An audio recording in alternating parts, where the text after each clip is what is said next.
Critical raw materials முக்கியமான மூலப்பொருட்கள் அப்படின்னு ஐரோப்பிய ஒன்றியம் கிளாசிஃபை பண்ணுற வகைப்படுத்துகிற முக்கியமான மூலப்பொருட்கள் 30. அந்த 30ல் 21 யுக்ரைனில் இருக்குது.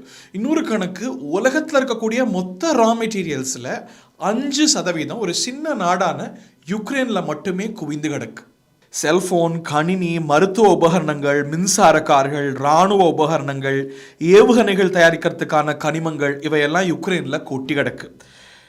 எண்ணெய், இயற்கை எரிவாயு, பேட்டரிகளை உருவாக்குறதுக்கு தேவையான கிராஃபைட், லித்தியம், விமான நிலையம், மின் நிலையம், விமானம் இதெல்லாம் உருவாக்குறதுக்கான தேவையான டைட்டானியம், செர்கோனியம், அணு ஆயுதங்களை தயாரிக்கிறதுக்கு தேவையான யுரேனியம் இவையெல்லாம் யுக்ரைனில் குவிஞ்சு கிடக்கு. நிக்கல், கோபால்ட், நியோபியம், பெரிலியம் என எல்லா முக்கியமான கனிமங்களும் யுக்ரைனில் புதையலாக இருக்குது. இந்த ரஷ்யா யுக்ரைன் போர் தொடங்கிறதுக்கு முன்னாடி உலகத்துடைய டைட்டானியம் தேவையில் ஒரு 7% பூர்த்தி செஞ்சது யுக்ரைன் தான். யுக்ரைனில் இருக்கக்கூடிய மொத்த கனிம வளங்களுடைய மதிப்பு எவ்வளோ இருக்கும் அப்படின்னா ஒரு $26 ட்ரில்லியன் அளவுக்கு இருக்கும் அப்படின்னு வாஷிங்டன் போஸ்டோடைய ஒரு ரிப்போர்ட் சொல்லுது. அந்த மதிப்பு இந்திய பட்ஜெட்டுடைய அளவை விட பன்மடங்கு அதிகம்.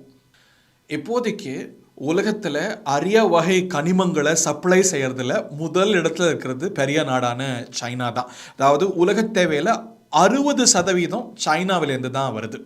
அமெரிக்கா ஒரு வளமான பெரிய தேசம்தான், ஆனால் இந்த டிபார்ட்மெண்ட்டில் அவ்வளோ வளமான தேசம் இல்லை.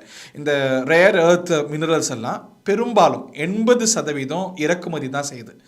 சைனா, மலேசியா, எஸ்டோனியா இந்த மாதிரி நாடுகள்லேருந்து பெரும்பாலும் அமெரிக்கா இறக்குமதி செய்யுது. உலக கனிம வள சந்தையில் சைனா தான் ஆதிக்கம் செலுத்துது. இந்த டாமினன்ஸை கட்டுப்படுத்தணும்னு டொனால்ட் ட்ரம்ப் நினைக்கிறார். அங்கே தான் யுக்ரைனை குறி வைக்கிறார். யுக்ரைனுடைய கனிம வளங்களை பெற கிட்டத்தட்ட ஒரு $1 ட்ரில்லியன் அளவுக்கு ஒப்பந்தம் போட நினைக்கிறார் டொனால்ட் ட்ரம்ப்.